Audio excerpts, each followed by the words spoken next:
Hello, and welcome back to another episode of It's Okay, Baby Girl. It's your girl, Sneha. Right now, it's like a Thursday at midnight. Actually, I lied. It's Friday now because it's midnight. I had a show tonight, and on the way home, inspiration struck. So I was like, I gotta go. I gotta record right now. So you're getting this idea fresh. I'm still processing, so bear with me if it's a little bit scatterbrained, but I got something to say. So let's get into it. Qu'est-ce que je vais te nommer? Je vais te nommer l'amour, l'amour tendre, l'amour qui chante doucement dans mon cœur, l'amour sans logique à la raison. So, I have a confession to make. I have anxiety. If you can't tell. I don't know.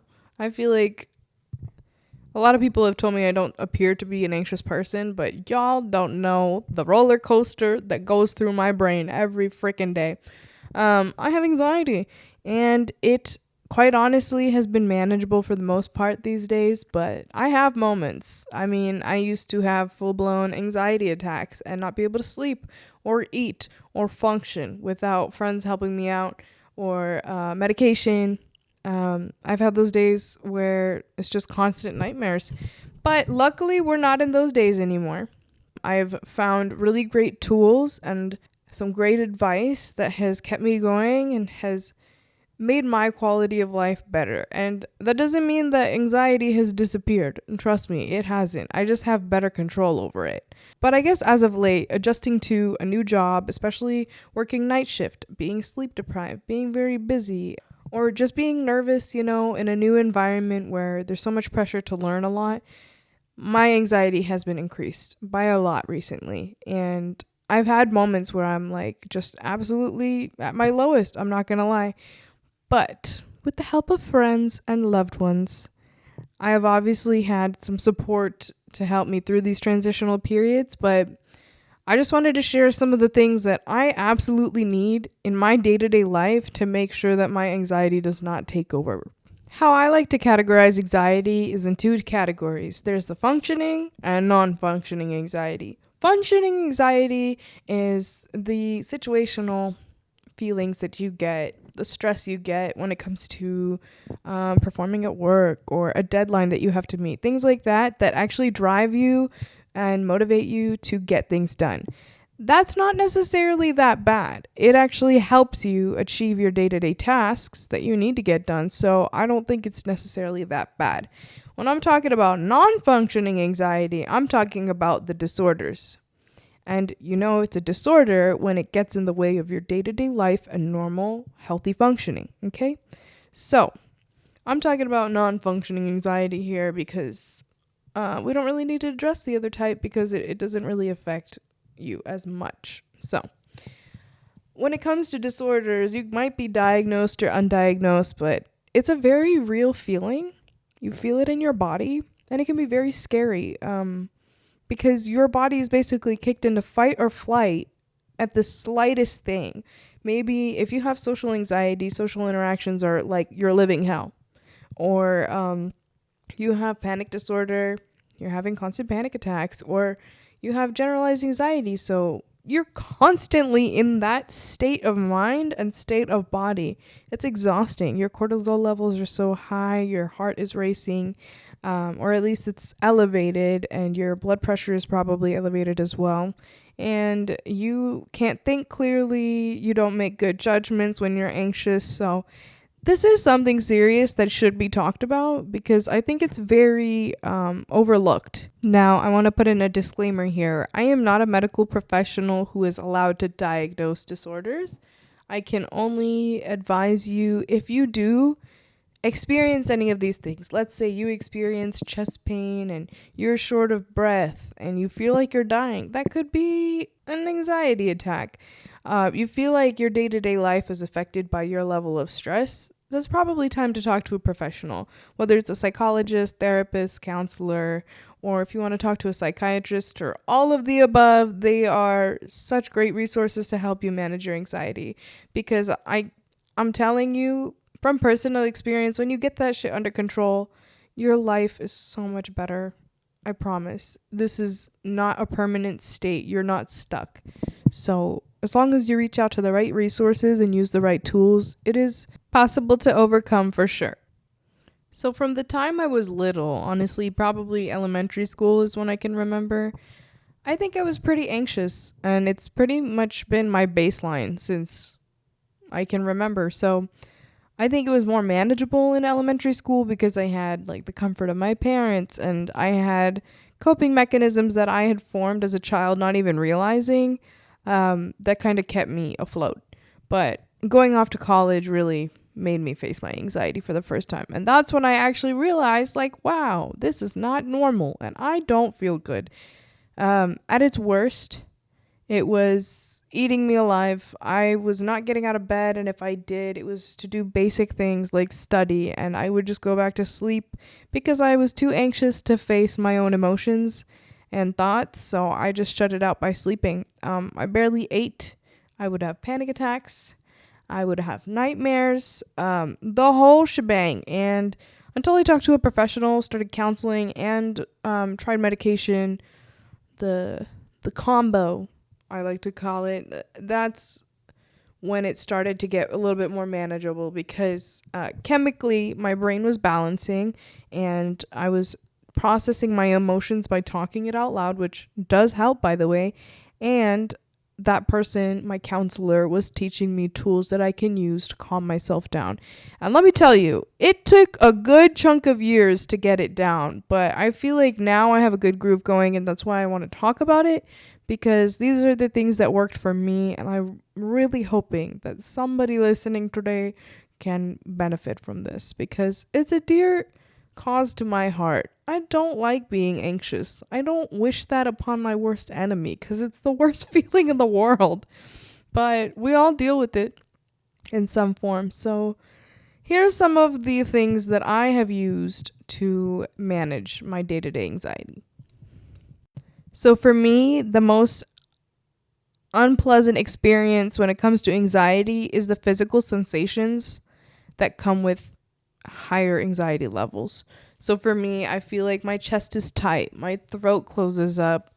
At its worst, I feel like I can't breathe if I'm actively having an attack, but that hasn't happened for a very long time. So, but I do get shaky sometimes, and I feel hot, I feel sweaty, my head hurts, and I feel like my vision gets blurry. So that's a very uncomfortable experience because you feel like your body is out of whack, which it is. So, here's some things that I do. I need to do physical things to get outside of my head and calm my body, because when I calm my body, it'll kind of send signals back to my mind saying, hey, it's okay. We're safe. Stop freaking out. Okay, stop it. So here's a couple of the tools I use. Now, this is easier said than done, but I promise with some practice, you might get it down, okay? So the first thing you have to do is identify your negative thoughts. It's probably racing at this point and you feel like you're spiraling. But that's when I usually take the opportunity to remove myself from my environment and put myself in a different environment that's going to be a little bit more calming, quiet, okay? And then after that, I need to do something with my body that sends signals back to my mind telling me I am safe and that I'm okay. And that looks different for everybody. For me, I'm a dancer. It's been my coping mechanism since I was a child.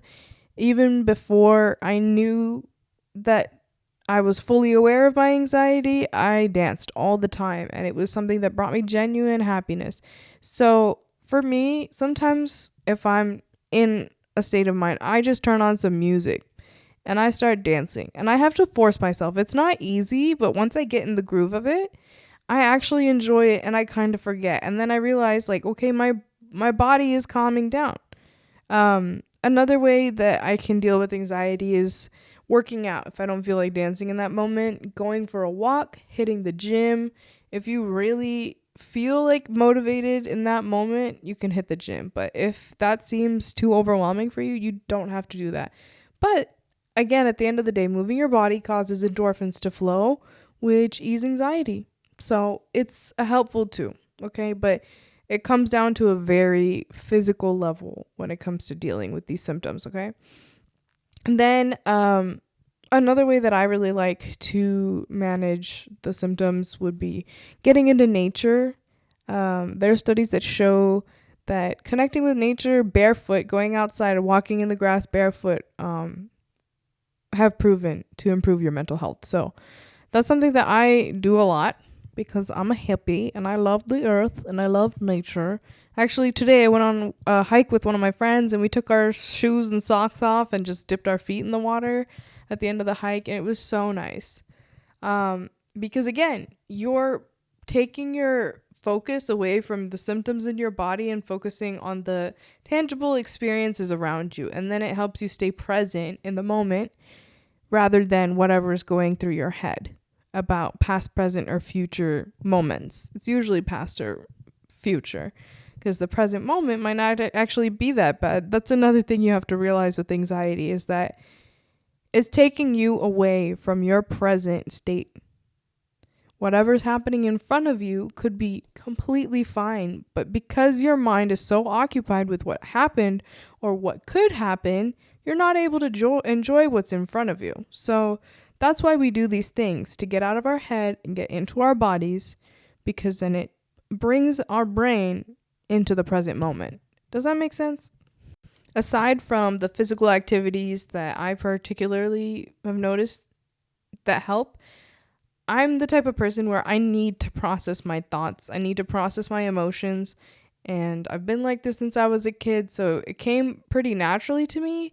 But the CBT, or cognitive behavioral therapy part of it, was a bit of a challenge. And that took some time to master, and I'm still kind of figuring it out. But this is something that one of my therapists recommended a long time ago, and they said that when you're feeling like that, just journal. Start writing and writing and writing.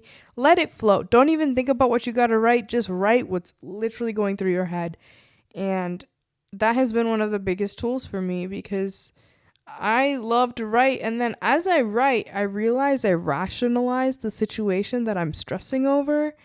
And eventually I come to a conclusion where I'm actually self-soothing. I'm telling myself like, hey, it's okay. Yeah, this is stressful. Yes, this is not ideal. But in this moment, I am writing on a piece of paper. I am sitting in wherever I am, in my bed, on the couch. I am relaxing. I'm safe. I'm at home. And I remind myself of where I'm at.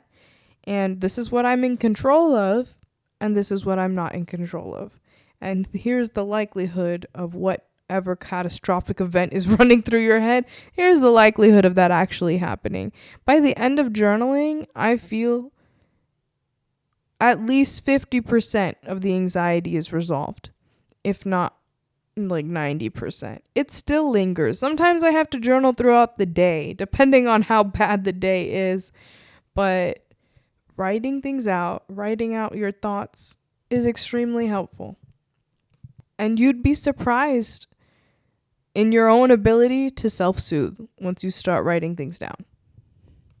So once you've processed your thoughts and you've brought your body into the present moment, brought your mind into the present moment, if you're feeling up for it, that can be when you start distracting yourself, if it's appropriate for the time. For me, the best distraction is something like reading a book, because I feel like if I scroll on social media or watch a show, depending on the show or movie, that actually makes me feel worse. So again, bringing myself out of my mind and into my body, reading helps because it actually requires focus, but it is a relaxing activity, especially if it's just a leisure type book where you're reading for fun. Those definitely help me, and I think that's more of a healthy distraction rather than just tuning out with mind-numbing content from your phone or your TV. And another thing, call up a friend, go hang out, do something fun, Sometimes all you need is to realize that, yes, whatever the impending doom that I'm experiencing is impending. It's not happening right now. So we're going to focus on being happy right now. And I guarantee half the situations that you freak out about are probably not legitimately going to happen, or not to the degree that you're expecting it to. Your mind is basically just catastrophizing. That's the word. catastrophizing an event because it's trying to mentally prepare you to not be shocked when it happens. It is a defense mechanism, which is natural. But the thing is, when it becomes such a habit, it becomes almost uncontrollable. And it feels like you're living your worst nightmare. So it's not fun. It's not pleasant. And I don't wish that upon anybody because it's just gross. And I don't like how I feel. It's not nice.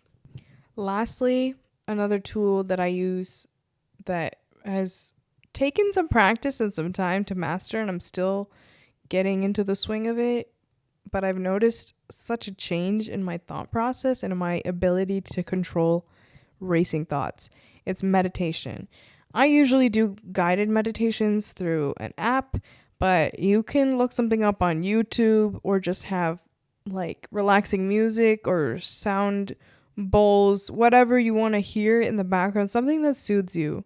Or you can do it in absolute silence and just set a timer for like 10 minutes or less than that if you want, more than that if you want. But this has been a lifesaver because it forces you, again, to focus on your body, focus on your breath, and basically not think about anything other than the present moment, which is an absolute challenge. But it's a great challenge because in this day and age, we don't know how to slow our brains down. I mean, it's processing so much information. We're so overstimulated and overloaded with everything that comes at us in a day, especially from our phones. So we're so used to processing at high speeds, but it's very hard to turn that off once it's turned on. So meditation is my last suggestion as an emergency coping mechanism if you are feeling up to it, if you're able to, if that's something that helps you. But now that I've given some of the suggestions of what helps me when I'm actively feeling anxious, I'm going to run through the list of things that I do on a daily basis, or I try to do. Not perfect, but I'm trying every day. These are the things that are my non-negotiables. I have to do it, or I know it's going to ruin my day. Like, I know I'm going to have the anxiety creeping back into my life. So, number 1, when I wake up in the morning, I have to meditate. If I check my social media, day is gone. Brain is ruined. I've ruined the flow of everything. So, number 1 thing that I really try to do every morning, if I can, and even throughout the day if needed, but definitely at least once a day, is meditation. Because it helps me wake up my brain in a calming way. And I do see the difference in how I react to situations, how I handle stress as it comes towards me, and how I handle my thoughts as they fly by. So, number 1 is meditation. Number 2 is physical activity. And I'm not a huge gym junkie. I try to go at least a couple times a week to stay consistent. But if I can't hit the gym and do a full-on workout, I will dance, I will go for a walk, I will do something. I will even stretch because that's really good for your body too. But some sort of physical activity other than just lounging around, because for me, I've noticed the difference. And then 3 is journaling.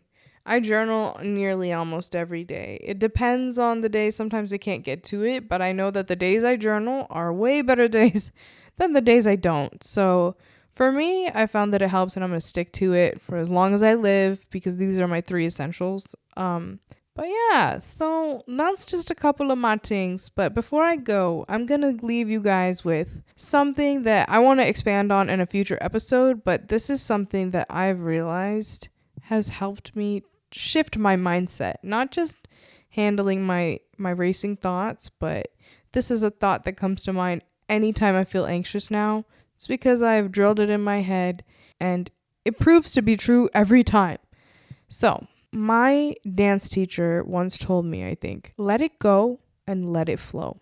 When you're holding on to something, it is not able to flow in its natural state in the way that it's supposed to flow in your life.